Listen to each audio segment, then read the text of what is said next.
o coração político e econômico do Brasil. E aqui, senhor presidente, eu começo ultrapassando esse passado negro, quer dizer, esse passado de racismo, esse passado de segregação contra os negros. Esta Suprema Corte, nos últimos anos, tem sido instada a examinar a noção do estado de coisas inconstitucional. E a partir da apreciação de falhas irrelevantes políticas públicas brasileiras, tem desenvolvido a sua jurisprudência sobre o tema.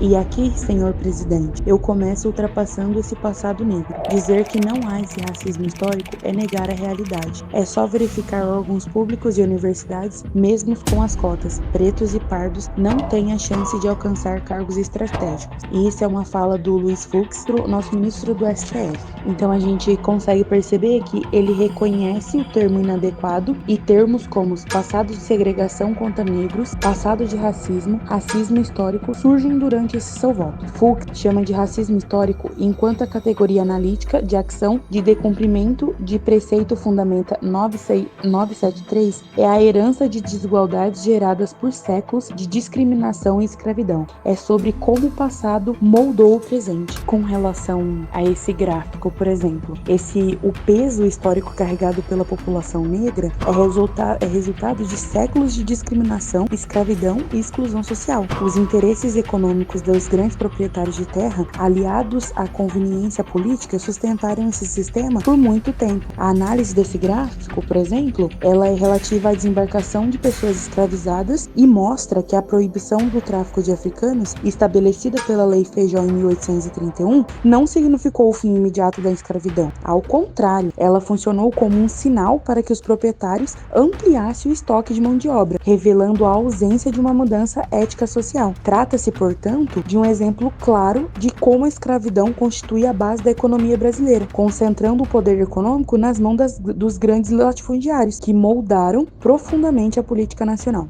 Essas conexões entre a escravidão, a caipitura e a política fluminense tornaram-se tão fortes e estruturantes que a crise de qualquer um desses elementos gerava impactos imediatos sobre os demais. Dito tudo isso, o nosso projeto tem como objetivo explicitar e discutir como o Estado brasileiro e suas instituições nasceram e se consolidaram em meio à escravidão e ao tráfico de africanos e como isso fundamenta o que o Luiz Fux diz, que ele chama de racismo histórico. E para todas essas fundamentações que a gente vai ver ao longo do projeto, a gente vai usar duas obras: A Força da Escravidão, do Sidney, e O Ordem e Regresso, do Tiago Krause. Como podemos ver, temos um grande envolvimento do passado brasileiro nos termos que utilizamos no dia a dia. Então, que tal se iniciarmos as análises pelo começo da nação brasileira? O nascimento do Brasil se deu, historicamente, na bandeira da monarquia, com elementos como plantas de café e tabaco fazendo referência à economia agrária, ainda que a cafeicultura fosse uma pequena proposta naquele momento. O que chamava a atenção era que a mão de obra brasileira era predominantemente escravista, transcendendo as atividades econômicas que eram realizadas. Contudo, o fim da escravidão já estava sendo dialogado, inclusive na Inglaterra, a partir de 1807, com o chamado Slave Trade Act. Logo, demorou muito para isso começar a acontecer no Brasil, criando um capítulo importante a partir da Lei Feijó, conforme já abordou Sidney Charwell, historiador e professor universitário brasileiro. A Lei de 7 de novembro de 1831 determinava, no seu artigo 1º, que todos os escravos que entravam em território pós-Brasil vindos de fora ficavam livres. Entretanto, o problema, a defesa de um regime monárquico com todos os sistemas de penências nobiliárquicos, assim como de uma economia agrária, mercantil e fortemente exportadora baseada na escravidão e no comércio de escravos. Inclusive, o próprio Sidney aborda isso, como podemos ler a partir deste trecho. Em suma, do ponto de vista da lógica senhorial escravista, não havia dúvida sobre o que fazer. Manter a vigilância rigorosa sobre as minas, em especial as provenientes da Bahia, quanto à chegada dos novos africanos, se assim havia de ser diante da pressão dos cafeicultores. Nada levava a crer que viriam a reproduzir o tipo de insurreição que rebentara em Salvador. Com o apoio do Sidney, podemos entender como a presença dos escravos é pesada na história do coração político e econômico do Brasil.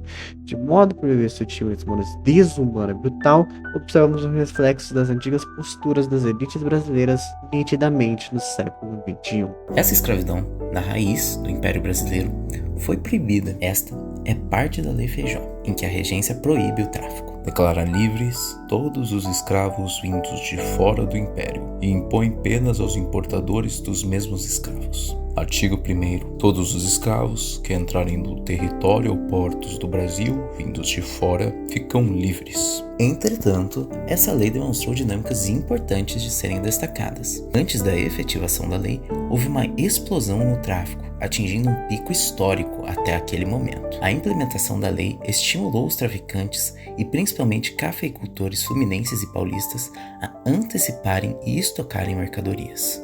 Uma forma horrível de descrever seres humanos, é claro. Nos anos iniciais de eficácia da lei, houve uma grande redução, por mais que ainda existisse contrabando. Os órgãos de fiscalização e medidas eram eficazes. Porém, com o passar de 1833 em diante até 1839, o tráfico cresceu, até atingir níveis anteriores à lei, mostrando como houve um afrouxamento por parte das forças estatais para fazer a lei eficaz. Tiago Krause e Rodrigo Oiana Soares descrevem em seu livro Império em Disputa, Coroa, Oligarquia e Povo na Formação do Estado Brasileiro, 1823 a 1870, a dimensão política dos grupos sociais no Brasil Imperial, com suas disputas de classe e de diversos aspectos do governo brasileiro. Para nossa discussão, cabe destacar o capítulo 3, Ordem e Regresso, que tem como marca a disputa entre defensores da escravidão e os seus opositores. Estes podem ser visualizados sob duas figuras principais, presentes na Corte Imperial do Rio de Janeiro, em que, cabe lembrar, estava no período regencial, com muita instabilidade. A primeira figura, Padre Diogo Antônio Feijó, defensor e propulsionador da Lei de 7 de novembro de 1831. Ele que visava uma redução da escravidão, bem como era um membro representativo dos liberais, conhecidos também pelo nome de Luzias. Outro membro emblemático é Bernardo Pereira de Vasconcelos, este um conservador ferrenho, também chamados de saquaremas. Este último foi um dos principais membros dos conservadores escravistas, e um dos principais aliados pela regência una de Pedro de Araújo Lima, em 1837 até 39, e uma importante voz dos escravistas, representando muitas vezes a elite agrária. Assim, a disputa presente no debate público, extremamente excludente com a população em geral, era entre os Luzias e saquaremas, e um dos grandes temas era a escravidão. Adiante, neste capítulo 3, a base econômica do escravismo é destacada, em que o escravizado é uma necessidade do agricultor, ao menos era a narrativa dos escravistas, e que ao Estado só haveria duas opções: aceitar que a norma não seria aplicada ou criminar os infratores, muito presentes nos espaços públicos, como a Corte do Rio de Janeiro, e muitos poderosos por suas ligações políticas, econômicas e sociais, mostrando como a omissão estatal estava sendo pensada como uma prática proposital, em que, ao se aceitar o desrespeito à norma, se vê uma clara omissão do Estado, e assim foi feito, principalmente sobre o governo conservador da regência una de Pedro de Araújo Lima, aliado de Vasconcelos, após 1837 até o golpe da maioridade em 1840. O novo governo afrouxou discretamente a representação ao contrabando, permitindo-o tacitamente, apesar das reclamações da oposição, e garantindo dessa forma a propriedade obtida por intermédio de sequestros transatlânticos desde 1831. Portanto, após esse mergulho sobre o debate escravista no século XIX, podemos ver como a omissão estatal pode ser uma prática feita pelo Estado, como vistas omissões em relação às violações da Lei Feijó e as descritas pelo ministro do Supremo Tribunal Federal, Luiz Fux. Por fim, o sistema escravista não foi apenas um episódio distante. Ele estruturou as relações sociais, econômicas e políticas do Império. A elite escravista construiu um verdadeiro projeto de omissão sistemática, pensado para naturalizar as desigualdades e transformar violência em rotina institucional. Como aponta Luiz Fux, muitos desses mecanismos continuam ecoando no Brasil atual, não por coincidência, mas por continuidade histórica. Tamis Parron descreve bem essa presença duradoura ao afirmar que a escravidão negra teve o triste dom da onipresença no Brasil.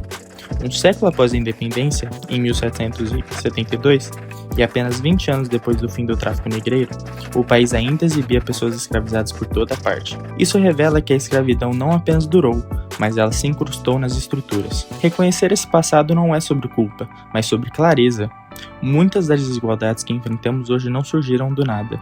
Elas são heranças diretas de um projeto que continuou operando mesmo após o fim da escravidão. E, se queremos transformar o presente, precisamos começar admitindo o peso dessa continuidade.